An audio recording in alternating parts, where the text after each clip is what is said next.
Oitavo ano, tudo bem? Vamos todos preparados para a nossa revisão de hoje? O professor preparou aqui, vamos tentar resumir um bimestre inteiro em alguns minutos. Eu sei que é muito difícil, mas eu vou passear aí pela nossa apostila, tá? Começando então aqui na página 201, o capítulo que fala sobre o capitalismo, né? Que é o sistema político-financeiro que tem o maior número de países, né, consolidados nesse sistema. Então esse capítulo fala sobre o que, começa falando sobre o que é o capitalismo, as fases do capitalismo e termina falando um pouquinho sobre a condição atual do trabalhador, tá? Que vem a ser a grande ferramenta, chave para a produção do capital. Passando aqui, capítulo 2, falamos sobre a bipolaridade mundial, né? Falamos no primeiro capítulo sobre capitalismo, mas em algum determinado momento da história, você teve dois sistemas políticos, econômicos, em disputa para ver quem seria o dominante entre as maiores nações do planeta. Então, o capitalismo do lado e o socialismo do outro, tá? Esse capítulo detalha as fases, final da Segunda Guerra Mundial, o início da Guerra Fria e termina com o fim da Guerra Fria e, por assim dizer, o fim da ameaça socialista no mundo, pelo menos ali na Europa. Capítulo 3, você fala de uma nova ordem mundial. Sim, acabou a ameaça socialista da União Soviética. Todos agora são países aliados dos Estados Unidos, saiu como grande potência com o fim da Guerra Fria, só que cada um tem um desenho geopolítico, tem uma relevância no cenário internacional que precisa ser respeitada. Então, não é porque os Estados Unidos venceu a Guerra Fria que ele vai ser a nação soberana do mundo. Não, nós temos outros países importantes. Temos o Reino Unido, temos a França, temos o Japão, né? Então, por isso daí você sai da bipolaridade para a multipolaridade. Ninguém quer ficar para trás, pelo menos não muito para trás. Capítulo 4, ainda detalhando, né, falando um pouco sobre capitalismo, sobre os modelos produtivos que levaram as grandes corporações, o nascimento das grandes corporações capitalistas. Então você fala aí sobre o modelo produtivo do Taylorismo, e todos eles vão evoluindo, né? Do Taylorismo você passa para o Fordismo, você vem para o Toyotismo, depois o Volvismo e por fim você fala sobre as fusões das empresas, né?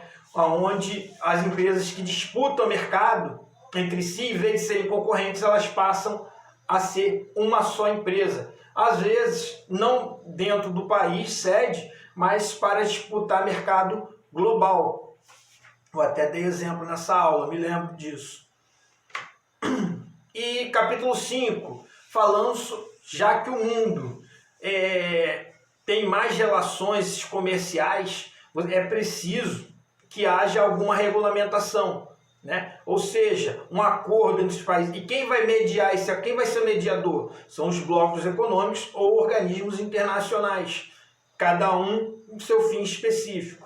E aí nesse capítulo nós falamos sobre a ONU, sobre os países mais ricos do mundo, que compõem os grupos do G7, G20, da União Europeia.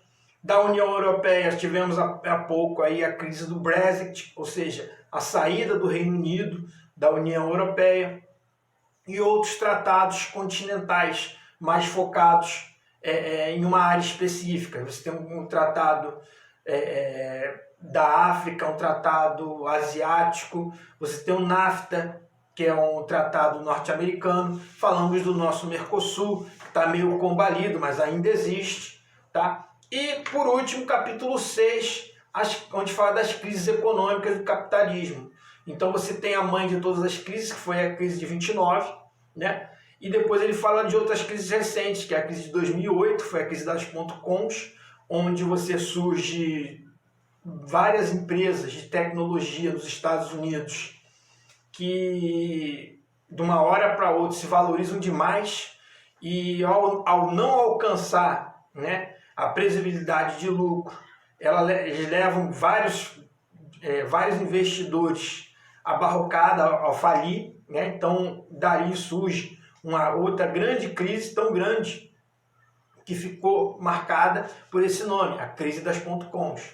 E do desenrolar dessa crise, você tem a crise de 2012, que foi uma crise mais do bloco europeu, principalmente as nações mais pobres da União Europeia, onde você tinha países como Itália, Grécia, Espanha e Portugal, que gastavam muito mais do que arrecadavam com impostos.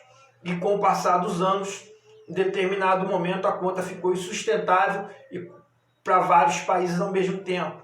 E aí você teve a crise. Os países mais ricos, como Alemanha, Inglaterra e França, tiveram que, por assim dizer, ajudar esses países mais pobres para se manter a União Europeia.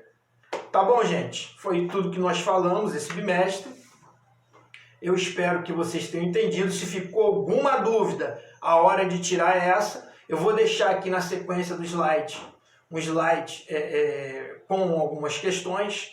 A gente vai manter aquela mesma atitude, tá? O professor vai falar com você, pedir para você responder. Se alguma coisa ficou para trás, a hora é essa, tá? É muito parecido com o que seria a nossa prova, mas você tem a oportunidade de revisar, né, todo o conteúdo, e o professor vai te ajudar caso ainda tenha ficado uma dúvida. Tá bom, gente? Grande abraço, grande beijo, se liga, vem comigo. E no final da aula a gente vai corrigir remotamente, através do vídeo, né? Vamos tentar fazer uma chamada de vídeo aí, tá bom? Grande abraço, beijo, até já. O professor está aguardando você aqui do outro lado da linha.